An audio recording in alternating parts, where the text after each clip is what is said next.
আওয়ামী লীগের নির্যাতনে নিপীড়নে আমরা ছিলাম স্বাধীন দেশে এক কারাগারের মধ্যে বন্দী।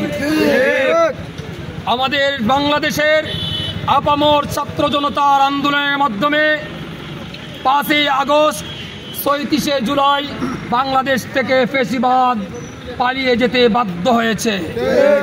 কিন্তু আমরা এই পালিয়ে যাওয়ার মধ্যেই সীমাবদ্ধ ছিলাম না। আমাদের দাবি ছিল যারা দেশের মধ্যে খুন খারাপি করেছে, হাজার হাজার মানুষকে দিনে দুপুরে বোমা বর্ষণ করে হত্যা করেছে, এই দল এই সংগঠন রাজনীতি করার কোনো অধিকার বাংলাদেশে থাকতে পারে না। তাই আমরা চেয়েছি সাংবিধানিকভাবে এই রাষ্ট্রে এই স্বাধীন দেশে আওয়ামী লীগ নিষিদ্ধ করা হোক।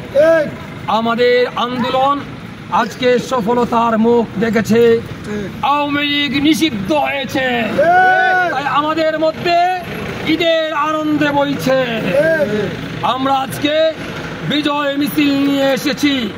আমাদের এখানেই আমাদের আন্দোলন শেষ নয়।